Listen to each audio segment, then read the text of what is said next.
최고위원 홍명필입니다. 이곳 모란공원에 잠들어 계신 노회찬 의원의 말씀을 떠올립니다.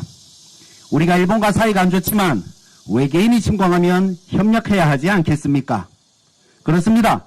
특히 안보와 외교에 있어서는 초당적 협력이 필요합니다. 그런데 국민의힘은 어떻습니까?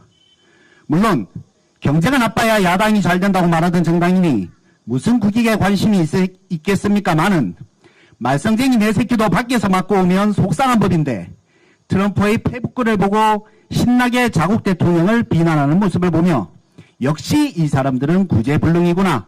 하긴 똥개가 똥을 끊겠나 하는 결론을 얻었습니다.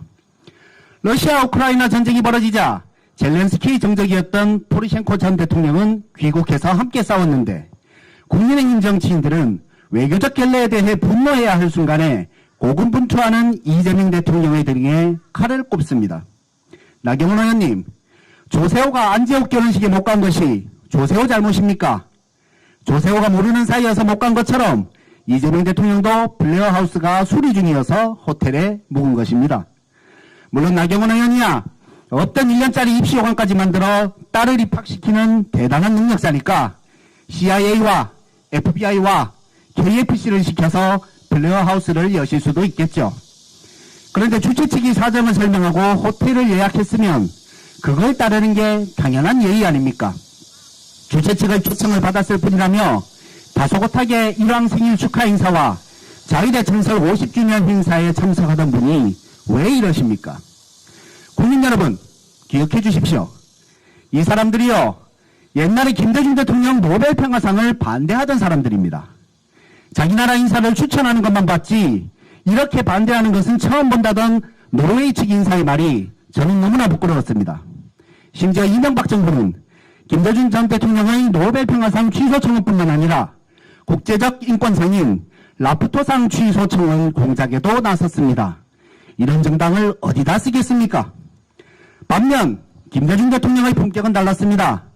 1992년 대선에 낙선한 김대중 대통령은 미국 의원들을 만나서 남북간 평화정착을 위해 우리 김영삼 대통령을 많이 도와달라고 부탁하고 다니셨습니다.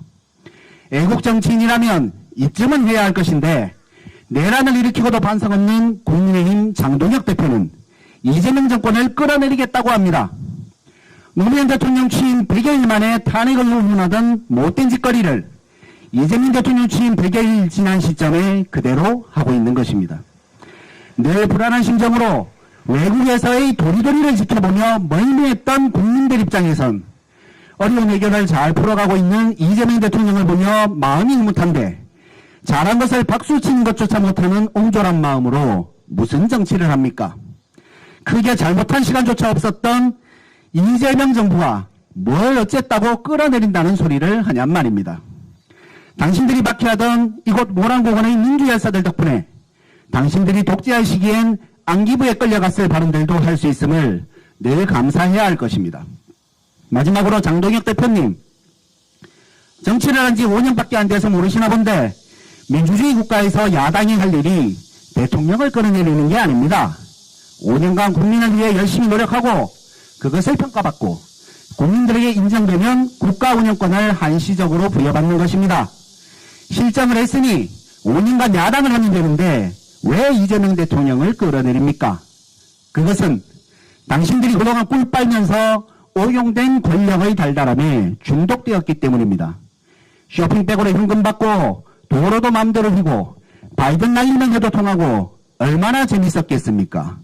그 결과 국민의힘은 거대한 똥덩어리가 되었습니다. 그 악취가 너무나도 심하니 국민을 위해 조국혁신당이 빠르게 치우겠습니다.